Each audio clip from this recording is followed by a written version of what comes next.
আসসালামু আলাইকুম। কয়েকদিন আগে একটা বিয়েতে গিয়েছিলাম, ওখানে ভেজিটেবল পোলাও খাওয়াইছে।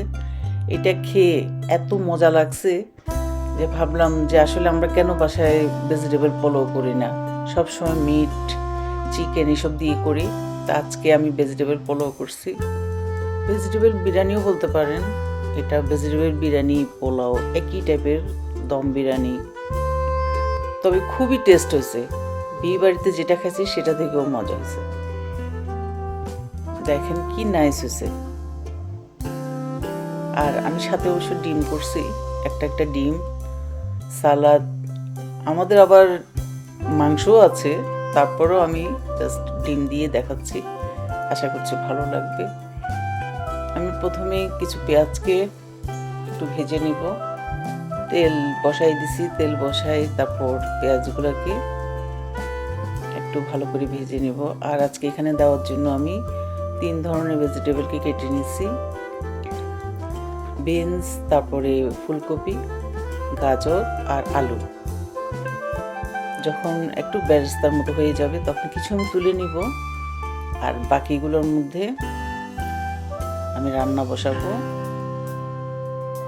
তারপর দিয়ে দিচ্ছি গোটা গরম মশলা, তেজপাতা, দারচিনি, এলাচি, লং, গোলমরিচ সবই দিয়ে দিচ্ছি আদার পেস্ট, রসুনের পেস্ট। এখানে আমি 1.5 চামচ করে দিচ্ছি। তারপর দিয়ে দিচ্ছি শানের বিরিয়ানি মশলা, ওখান থেকে জাস্ট 1 টেবিল চামচ দিয়ে দিলাম। তারপর এখন দিয়ে দিব আমি টক দই। এখানে আমি টক দই দিয়ে দিচ্ছি 2 টেবিল চামচ।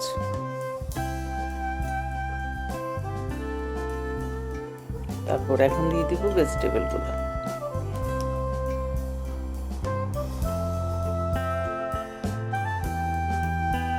আমি ভেজিটেবলগুলোকে একদম এই আদা রসুনের মধ্যেই খুব ভালো করে কষাই নিব। কষানো যখন হয়ে গেছে তখন দিয়ে দিচ্ছি ধনিয়া গুঁড়া, জিরার গুঁড়া। আমি 1 চামচ দিয়ে দিলাম। তারপর দিয়ে দিচ্ছি মরিচের গুঁড়া 1/2 চামচ, আর দিয়ে দিচ্ছি গরম মশলা 1 চামচ। আর এটা হলো জয়িত্রী জায়ফলের গুঁড়া। আমি 1/2 চামচ জয়িত্রী গুঁড়া, 1/2 চামচ জায়ফলের গুঁড়া দিয়ে দিলাম।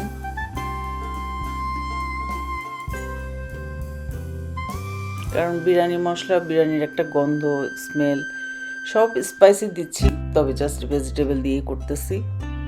আমি আমার মতো করতেছি, আপনারা চাইলে অন্যভাবে করতে পারেন।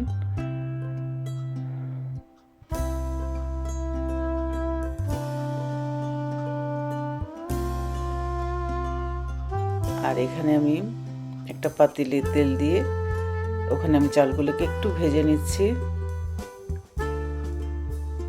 চাইলে চাল না ভেজেও রান্না করা যায়, ডাইরেক্ট ভেজিটেবলের মধ্যে দেওয়া যায়, কিন্তু আমি আলাদাভাবে চালটাকে ভেজে পোলাওর মতো করে রান্না করে ফেলতেছি। তারপর আর এই যে এখানে 3 রকমের বাদাম, কিশমিশ, আলু বোখারা 3টা, এগুলো আমি নিয়ে নিচ্ছি। এখানে আলমন্ড আছে, ক্যাশু নাট আছে, আর ওয়ালনাট আছে। তারপর কিশমিশ, আর 3টা হলো আলু বোখারা। দিয়ে দিলাম 4-5টা কাঁচামরিচ। আর একটা বাটিতে আমি একটু জর্দা রংকে এই যে কেওড়া জল দিয়ে ভিজায় রাখবো।